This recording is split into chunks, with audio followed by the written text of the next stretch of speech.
Un artista del trapecio, como se sabe, este arte que se practica en lo alto de las cúpulas de los grandes circos es uno de los más difíciles entre todos los asequibles al hombre. Había organizado su vida de tal manera, primero por afán profesional de perfección, después por costumbre que se había hecho tiránica que, mientras trabajaba en la misma empresa, permanecía día y noche en el trapecio. Todas sus necesidades, por otra parte muy pequeñas, eran satisfechas por criados que se relevaban a intervalos y vigilaban debajo. Todo lo que arriba se necesitaba lo subían y bajaban en cestillos construidos para el caso. De esta manera de vivir no se deducían para el trapecista dificultades con el resto del mundo. Solo resultaba un poco molesto durante los demás números del programa, porque como no se podía ocultar que se había quedado allá arriba, aunque permanecía quieto, siempre alguna mirada del público se desviaba hacia él. Pero los directores se lo perdonaban, porque era un artista extraordinario, insustituible.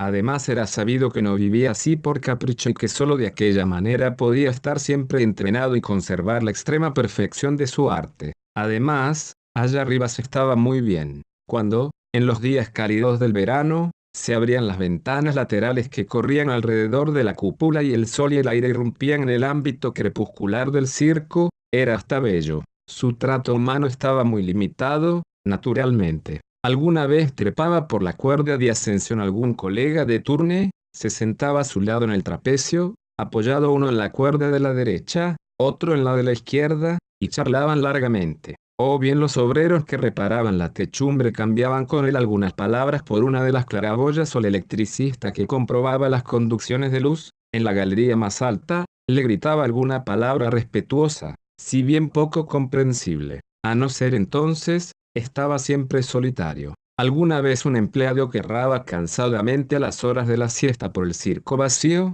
elevaba su mirada a la casi atrayente altura, donde el trapecista descansaba o se ejercitaba en su arte sin saber que era observado. Así hubiera podido vivir tranquilo el artista del trapecio a no ser por los inevitables viajes de lugar en lugar, que lo molestaban en sumo grado. Cierto es que el empresario cuidaba de que este sufrimiento no se prolongara innecesariamente. El trapecista salía para la estación en un automóvil de carreras que corría, a la madrugada, por las calles desiertas, con la velocidad máxima, demasiado lenta, sin embargo, para su nostalgia del trapecio. En el tren, estaba dispuesto un departamento para él solo, en donde encontraba, arriba, en la redecilla de los equipajes, una sustitución mezquina pero en algún modo equivalente de su manera de vivir. En el sitio de destino ya estaba enarbolado el trapecio mucho antes de su llegada, cuando todavía no se habían cerrado las tablas ni colocado las puertas. Pero para el empresario era el instante más placentero aquel en que el trapecista apoyaba el pie en la cuerda de su vida y en un santiamén se encaramaba de nuevo sobre su trapecio.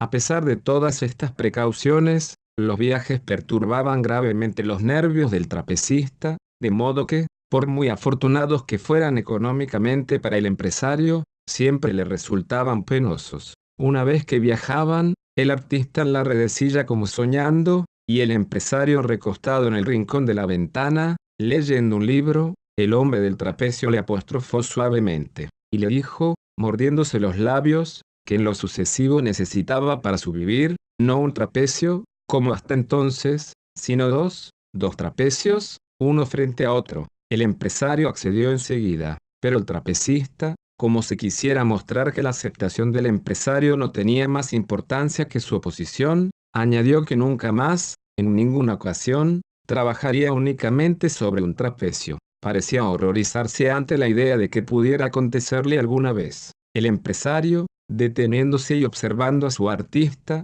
declaró nuevamente su absoluta conformidad. Dos trapecios son mejor que uno solo. Además, los nuevos trapecios serían más variados y vistosos. Pero el artista se echó a llorar de pronto. El empresario, profundamente conmovido, se levantó de un salto y le preguntó qué le ocurría, y como no recibiera ninguna respuesta, se subió al asiento, lo acarició y abrazó y estrechó su rostro contra el suyo, hasta sentir las lágrimas en su piel. Después de muchas preguntas y palabras cariñosas, el trapecista exclamó, sollozando, solo con una barra en las manos, ¿cómo podría yo vivir? Entonces, ya fue muy fácil al empresario consolarlo. Le prometió que en la primera estación, en la primera parada y fonda, telegrafiaría para que instalasen el segundo trapecio, y se reprochó a sí mismo duramente la crueldad de haber dejado al artista trabajar tanto tiempo en un solo trapecio. En fin, le dio las gracias por haberle hecho observar al cabo aquella omisión imperdonable.